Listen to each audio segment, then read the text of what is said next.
é dia de relaxar. Bora dar uma volta por uma cidade que faz parte da região metropolitana de Belo Horizonte, mas que é pura tranquilidade. Uma cidade cheia de histórias, berço da paleontologia brasileira e, para melhorar, com esse visual incrível. Bem-vindos à Lagoa Santa. Bora lá comigo? Lagoa Santa é uma delícia! A cidade, que faz parte do circuito turístico das grutas, é um lugar bom para visitar e tem programas para todo tipo de gosto. Para quem quer sossego, para quem quer história, para quem quer comer bem, para os amantes da paleontologia. Aqui o que não faltam são opções de lazer.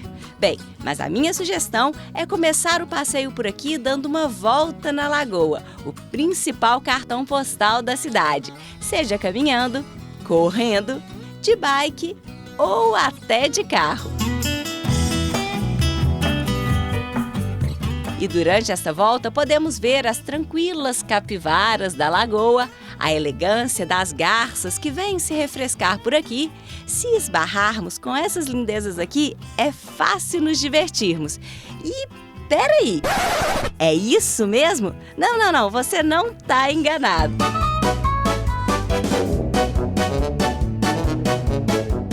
Dando uma volta aqui pela lagoa, olha quem que eu encontrei. Figura ilustre em Lagoa Santa, o Alfredo, tomando um solzinho. Pois é, e olha a tranquilidade dele. Também com uma lagoa dessa, só se ele fosse bobo de não aproveitar um dia gostoso desses. Diversos turistas e moradores param para observar. E claro que a gente se diverte. Minas Gerais! Lagoa Santa é uma caixa de surpresas. E foi dando essa volta pela lagoa que conheci o historiador Cleito, que me contou um pouco da rica história dessa cidade. Lagoa Santa, a gente pode pensar no começo de Lagoa Santa, pelo menos em 3 momentos, né? Um, quando chega as bandeiras de Fernão Dias, por volta de 1674, na região do Sumidouro, né? Onde hoje é a Fazenda Fidalgo, né? Então lá, de certa forma, é que começa a ocupação efetiva da região de Lagoa Santa. Em 1733, né, que é quando começa a ocupação efetiva dessa região central, né, muito em virtude da lagoa, né? Em 1733 vai estar um baiano aqui na cidade que chama Felipe Rodrigues, né? Ele estabelece uma pequena fazenda, né, de produção de aguardente, bem aqui em volta da lagoa mesmo, uns 200, 300 metros, e ele é o primeiro morador dessa região. Em 1749, que é quando o eixo central da cidade começa a se formar mesmo, né, isso se dá em virtude de notícias, né, que são levadas para toda a região de Minas Gerais sobre supostas curas que estavam tendo na lagoa. Ou seja, as pessoas se banhavam, né? E o primeiro cara que vai falar sobre isso é o Felipe Rodrigues, né? Ele vai dizer que tinha o corpo coberto por mais de 72 feridas e na medida que ele se lava, né, ele vai dizer que vai estar curado. E vai encontrar algumas antas também no entorno da lagoa, né, que tinham várias feridas já cicatrizadas, e ele vai atribuir isso a propriedades curativas da água. E daí veio o nome, Lagoa Santa? Sim, Lagoa Santa vem daí. Em 1749 vai ter um pequeno opúsculo escrito por um médico italiano que estava na região, que se chamava Dr. Ciali, né? E ele vai estar dizendo que essas curas são em virtude de propriedades físico-químicas da água, né? Na verdade, na época, você tinha um embate entre a química moderna, que está começando a nascer, e essa questão religiosa.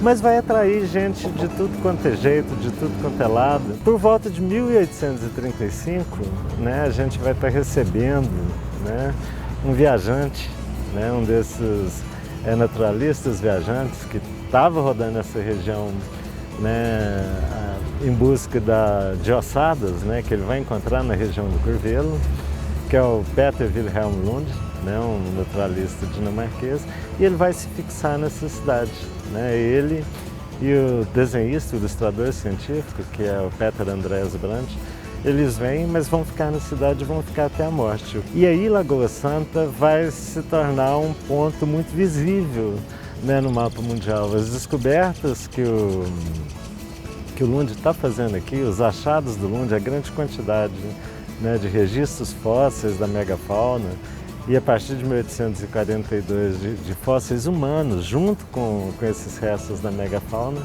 vão atrair a atenção de boa parte da Europa, né, sobre esses achados aqui. Depois da morte do Lund, né, a Lagoa Santa acaba virando, de certa forma, um ícone da arqueologia, né, que é o berço da paleontologia americana.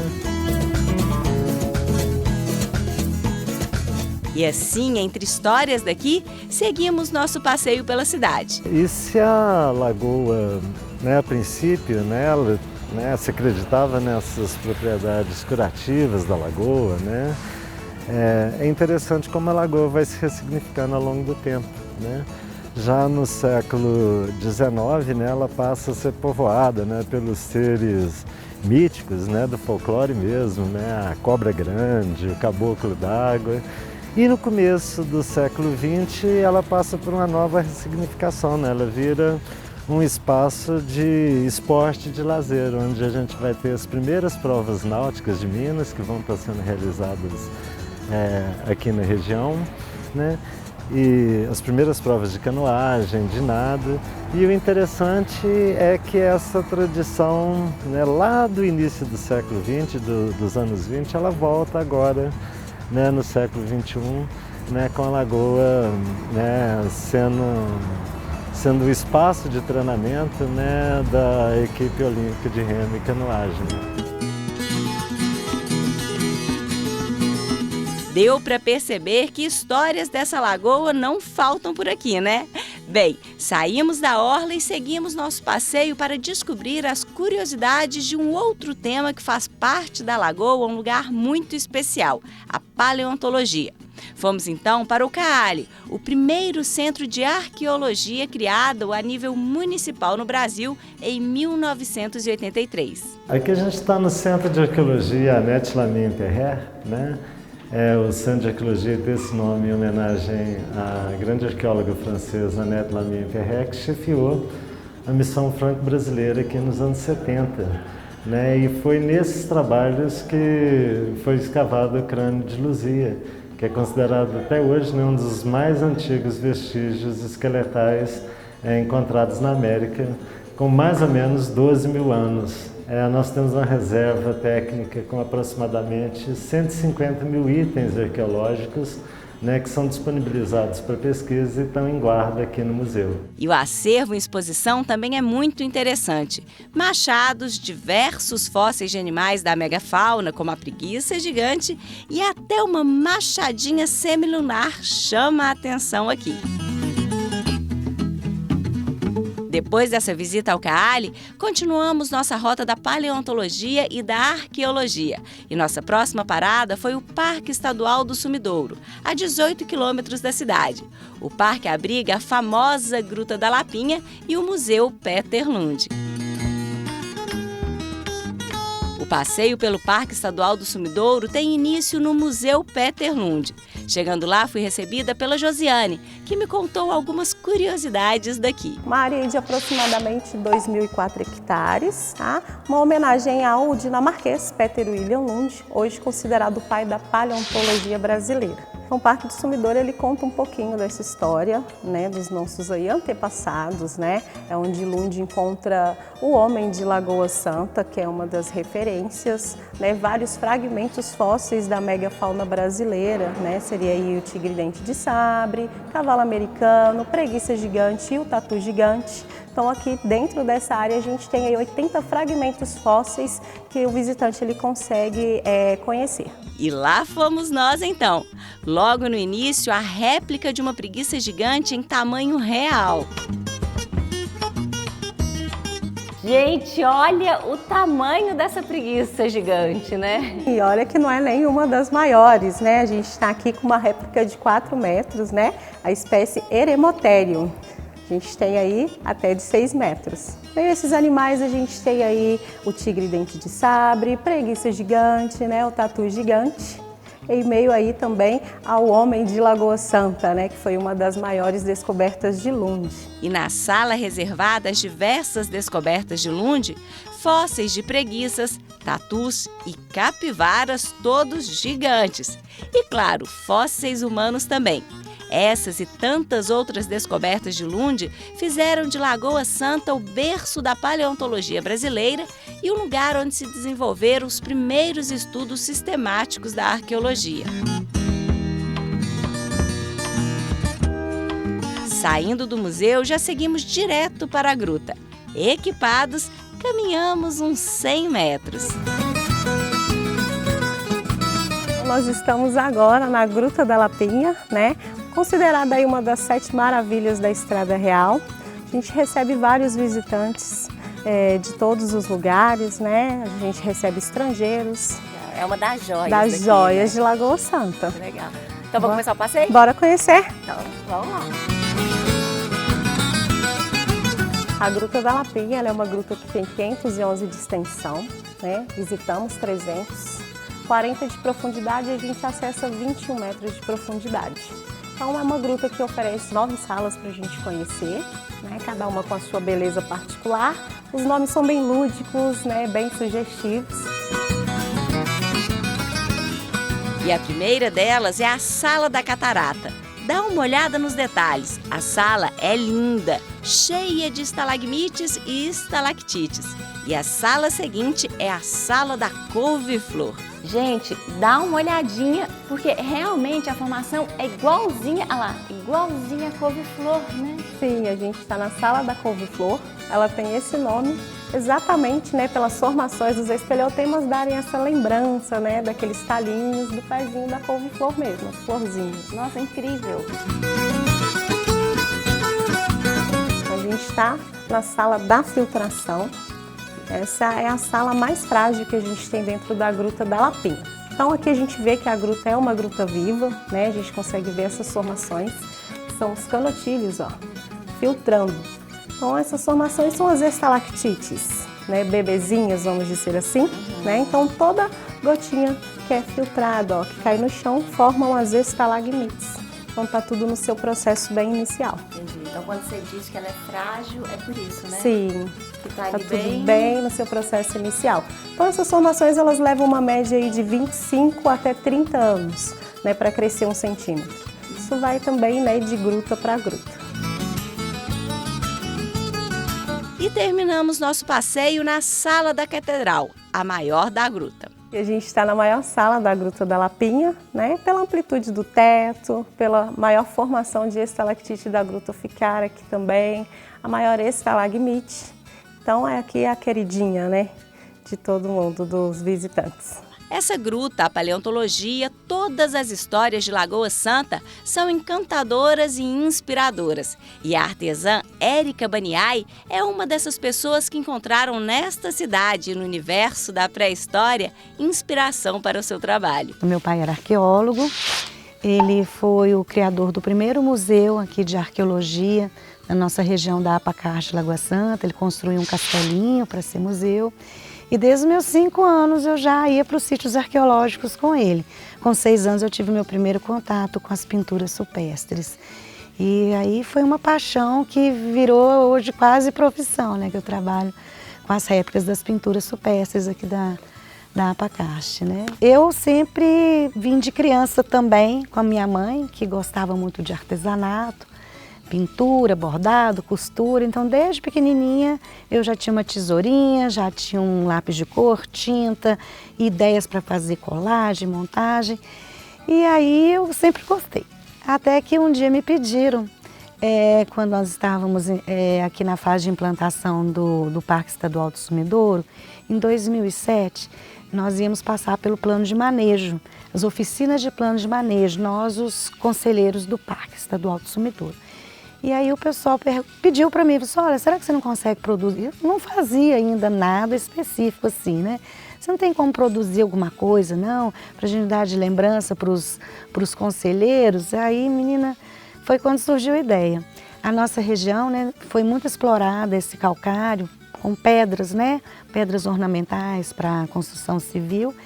E aí tinha muito refúgio disso, lixo, né? E ficava assim, lá, sem nenhuma utilidade. Então as primeiras peças que eu criei foram mini quadrinhos de pedra Lagoa Santa, com a réplica de um pedacinho do painel rupestre da Lapa do Sumidouro.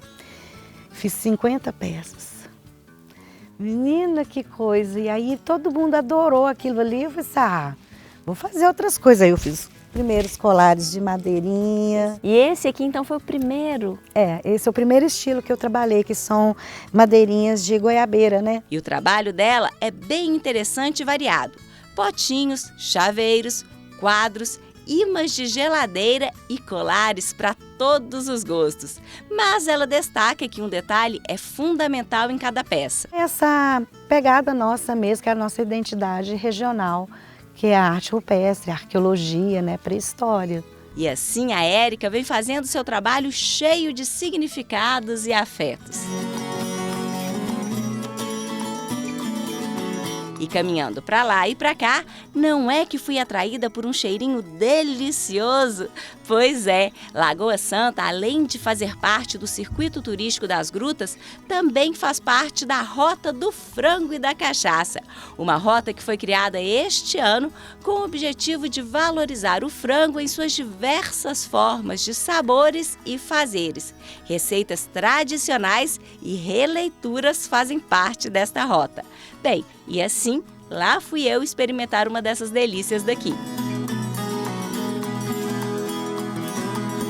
Passei aqui na porta, senti o cheirinho, a fome bateu, né? O que a gente vai degustar hoje aqui em Lagoa Santa? Então, Luciana, nós vamos degustar hoje o frango com catupiry, tá? Que dá no restaurante é o carro-chefe, hoje nosso, tá? E nós estamos participando da Rota do Frango com a cachaça, né? E a gente está elaborando esse prato para sair com uma farofa de oropronovis com um vinagrete de pequi. Então vai ser um prato delicioso, maravilhoso. Né? Boa, né? Maravilhosa. O Luiz é o chefe da casa, vai começar aí. Vai fazer os preparos aqui. Aí é o frango.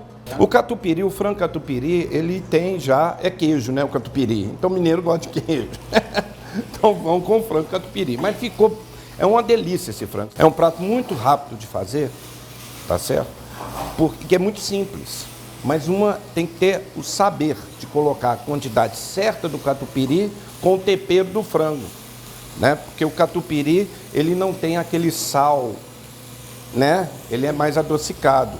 Então ele tem que ter uma porção certa do tempero do frango com o catupiry. Tem gente que coloca muito catupiry, não vira nada. Então aí tá o segredinho, né? O segredo do Luiz, chefe Luiz, é esse, né? E lá foi o chefe Luiz, com seus segredinhos, temperos e simpatia, nos preparou esse frango com catupiry delicioso. Frango com catupiry pronto e acompanhado pela tal farofinha de oropronovis e o famoso vinagrete de pequi.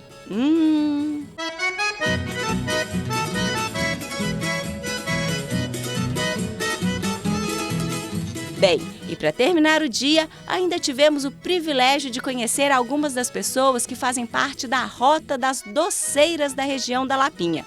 Uma rota que resgata e valoriza a cultura daqui. Um pessoal super receptivo, bom de papo e de cozinha. A ideia da Rota das Doceiras é o seguinte: nós temos como principal atrativo a Gruta da Lapinha, onde vem muitos turistas aqui para a nossa região e os turistas sempre ficavam procurando outras coisas para fazerem. Só que eles vinham para uma via de acesso e voltavam pela mesma via de acesso e desconheciam essa riqueza tão grande que nós temos, que são os doces artesanais e as quitandas. São 12 doceiras, né, que fazem parte da Rota das Doceiras. Só que algumas elas ficam na gruta, expõem na gruta nos finais de semana e feriado, tá? Algumas não vão para a gruta, elas recebem em casa. E inclusive as doceiras aqui da região de Lapinha, nós temos receitas antiguíssimas com mais de 200 anos. Se mantém essa tradição que vai passando de geração para geração, de pai para filho. Legal. E assim segue a nossa tradição. Dessa forma, entre tradições, gostos e receitas, como doce de pau de mamão, laranja da terra, figo em calda, casca de limão com doce de leite, também conheci uma receita bem diferente, o bolo salgado de pequi. Mas a gente achou um bolo diferente aqui nessa rota, né? O bolo da Cássia é um bolo de pequi, mas é um bolo de pequi salgado. Me conta essa história que até agora eu não consigo nem imaginar. Tem muito pequi na região, né? Muito pequi. Então eu já fazia o bolo de pequi doce. Aí eu falei assim, vou tentar fazer ele salgado. Aí eu fui testando e deu certo. E nesse bolo vão vários ingredientes no recheio, como brócolis, milho, tomate, frango, linguiça, mel. Quando eu comecei a fazer, eu senti a diferença do doce para o salgado. É a questão que o paladar do pequi, ele realça mais no salgado. E com seus saberes, a Cássia vai aprimorando seus sabores. Rapidinho misturou todos os ingredientes e bolo de pequi salgado pronto. O resultado... Nó, que delícia! Vamos comer, né, Cássia? E assim essas doceiras e doceiros vêm construindo as histórias e os sabores daqui, mantendo a tradição e conservando os sabores. O modo artesanal de se fazer os doces e quitandas da Lapinha, inclusive, foi registrado como patrimônio imaterial do município em 2017. Para você ter uma ideia, a riqueza é tão grande que até livro essa história rendeu. Conhecer um pouco mais de Lagoa Santa foi maravilhoso. Essa cidade vai muito além de sua lagoa e suas histórias. É uma cidade rica em tradições, belezas, descobertas, pesquisas. Lugar de gente receptiva e comida boa. Lugar que dá vontade de voltar sempre.